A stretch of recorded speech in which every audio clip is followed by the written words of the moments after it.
Assalamualaikum warahmatullahi wabarakatuh. Alhamdulillah, alhamdulillahirabbil alamin wa bihi nasta'in ala umurid dunya waddin. Assalatu wassalamu ala asyrofil anbiya'i wa imamil mursalin sayyidina wa maulana Muhammadin wa ala alihi wa sahbihi ajma'in. Yang saya hormati Ibu Maisyana selaku dosen pengampu mata kuliah Sejarah Pendidikan Islam dan teman-teman yang saya sayangi. Perkenalkan, nama saya Sita Nuria Mahmudah dengan nomor induk mahasiswa 20101100036. Di sini saya akan menjelaskan materi tentang perkembangan sejarah pendidikan Islam sebelum kemerdekaan Indonesia. Oke, topik yang akan kita bahas pada pertemuan kali ini yaitu yang pertama, perkembangan pendidikan Islam pada masa kerajaan Islam. Yang kedua, perkembangan pendidikan Islam pada masa kolonialisme Belanda. Dan yang ketiga, yaitu perkembangan pendidikan Islam pada masa penjajahan Jepang. Topik yang pertama yaitu perkembangan pendidikan Islam pada masa kerajaan Islam. Masa kerajaan Islam merupakan salah satu periodisasi atau bisa dibilang perjalanan sejarah pendidikan Islam di Indonesia. Perkembangan sejarah pendidikan Islam di Indonesia berkaitan erat dengan munculnya kerajaan Islam di Indonesia. Ketika kekuasaan politik Islam semakin kukuh dengan munculnya kerajaan-kerajaan Islam, pendidikan semakin memperoleh perhatian. Kekuatan politik yang digabungkan dengan semangat para mubaligh atau guru atau pengajar agama, Pak Yai, untuk mengajarkan Islam merupakan dua sayap kembar yang mempercepat tersebarnya Islam ke berbagai wilayah di Indonesia. Kerajaan yang akan kita bahas pada kali ini yaitu yang pertama ada Kerajaan Samudra Pasai, dua Kerajaan Perlak, yang ketiga Kerajaan Aceh Darussalam, yang keempat Kerajaan Demak, dan yang kelima Kerajaan Mataram Islam. Kerajaan yang pertama yaitu Kerajaan Samudra Pasai. Kerajaan Samudra Pasai merupakan kerajaan Islam pertama yang ada di Indonesia. Sejak pemerintahan kerajaan Islam dimulai, perkembangan pendidikan Islam berjalan dengan lancar. Pada awal tahap pendidikan Islam di Indonesia berlangsung secara informal, yaitu seperti kajian atau pengajian yang ada di masjid dan di musola-musola. Sistem pendidikan yang berlaku pada masa kerajaan Samudra Pasai yaitu yang pertama, sistem pendidikannya dilakukan secara informal seperti yang saya katakan tadi, berupa majelis taklim atau halaqah. Selanjutnya yang kedua, bidang syariat dan materi pendidikan menggunakan fikih madhab Syafi'i. Yang ketiga, biaya pendidikan bersumber dari kas negara. Yang keempat, tokoh pemerintah merangkap sebagai tokoh agama. Jadi seorang sultan juga merangkap sebagai guru atau mubaligh. Kerajaan yang kedua yaitu Kerajaan Perlak. Kerajaan Islam Perlak memiliki pusat pendidikan Islam yang bernama Dayah Cotkala. Dayah disamakan dengan perguruan tinggi. Pelajaran-pelajaran yang diajarkan di Dayah Cotkala ini antara lain yaitu bahasa Arab, tauhid, tasawuf, dan lain-lain. Pendiri Kerajaan Perlak yaitu ulama Pangeran Tengku Cik Muhammad Amin. Selanjutnya, Sultan ke-6 Kerajaan Perlak yaitu Sultan Mahmudin Alauddin Muhammad Amin. Beliau tercatat sebagai sultan yang arif bijaksana sekaligus seorang ulama. Dengan demikian, pada Kerajaan Perlak ini proses pendidikan Islam telah berjalan cukup baik. Selanjutnya yaitu Kerajaan Aceh Darussalam. Di Kerajaan Aceh Darussalam, bidang pendidikannya memang menjadi perhatian. Pada saat itu terdapat banyak lembaga pendidikan, di antaranya yaitu yang pertama, Balai Setia Ulama merupakan lembaga pendidikan yang bertugas untuk memecahkan masalah-masalah pendidikan dan pengajaran. Yang kedua, Balai Setia Hukama merupakan lembaga ilmu pengetahuan, tempat berkumpulnya para ulama, ahli pikir dan cendekiawan untuk membahas dan mengembangkan ilmu pengetahuan. Yang ketiga ada Balai Jamaah Himpunan Ulama, merupakan kelompok studi tempat para ulama dan sarjana berkumpul untuk bertukar pikiran, membahas persoalan pendidikan.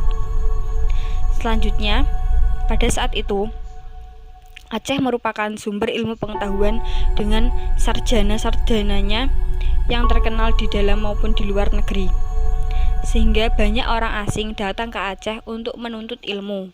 Bahkan ibu kota Aceh, Darussalam, berkembang menjadi kota internasional dan menjadi pusat pengembangan ilmu pengetahuan.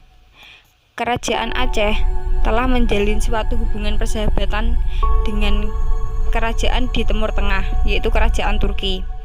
Pada masa itu, banyak pula ulama dan pujangga-pujangga dari berbagai negeri Islam yang datang ke Aceh. Para ulama dan pujangga ini mengajarkan ilmu agama Islam atau teologi Islam dan berbagai ilmu pengetahuan serta menulis bermacam-macam kitab berisi ajaran agama. Dengan melihat banyak para ulama dan pujangga yang datang ke Aceh serta adanya perguruan tinggi, maka dapat dipastikan Kerajaan Aceh menjadi pusat studi Islam. Selanjutnya yaitu Kerajaan Demak. Kerajaan Demak mempunyai peranan yang sangat penting dalam pendidikan Islam. Kerajaan Demak merupakan kerajaan Islam pertama yang berada di Pulau Jawa yang berdiri di tengah masyarakat yang sebelumnya sudah terpengaruhi oleh Hindu Majapahit. Pendiri Kerajaan Demak adalah Raden Fatah. Beliau merupakan murid dari Sunan Ampel. Seluruh Wali Songo merupakan tokoh-tokoh pendidikan Kerajaan Demak. Mereka memiliki tugas untuk menyebarkan pendidikan Islam di berbagai daerah. Penyebaran pendidikan Islam yang dilakukan oleh Wali Songo mencakup seluruh wilayah yang ada di Jawa. Dalam melakukan tugasnya untuk menyampaikan pendidikan Islam kepada masyarakat, para wali menggunakan masjid sebagai tempat untuk menyebarluaskan pendidikan Islam tersebut. Masjid Agung Demak merupakan masjid tertua di Pulau Jawa yang menjadi pusat pemerintahan kerajaan. Masjid Agung Demak juga merupakan tempat untuk kegiatan belajar mengajar pendidikan Islam. Selanjutnya yaitu Kerajaan Mataram. Pada zaman Kerajaan Mataram, pendidikan mendapat perhatian khusus sehingga seolah-olah tertanam semacam kesadaran akan pendidikan dan pengetahuan pada masyarakat saat itu. Meskipun tidak ada undang-undang yang mewajibkan setiap rakyat untuk belajar, anak-anak usia sekolah harus belajar di tempat-tempat pengajian di desanya atas kehendak orang tuanya masing-masing.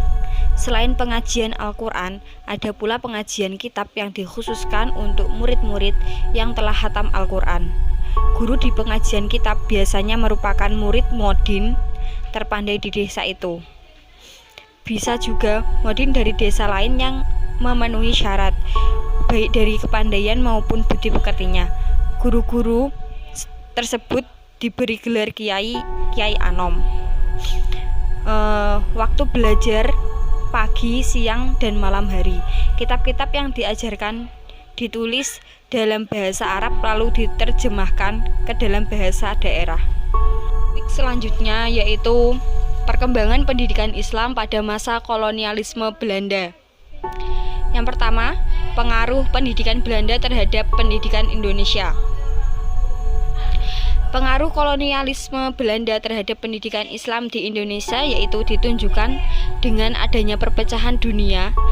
Pendidikan di Indonesia pada abad ke-20 menjadi dua golongan.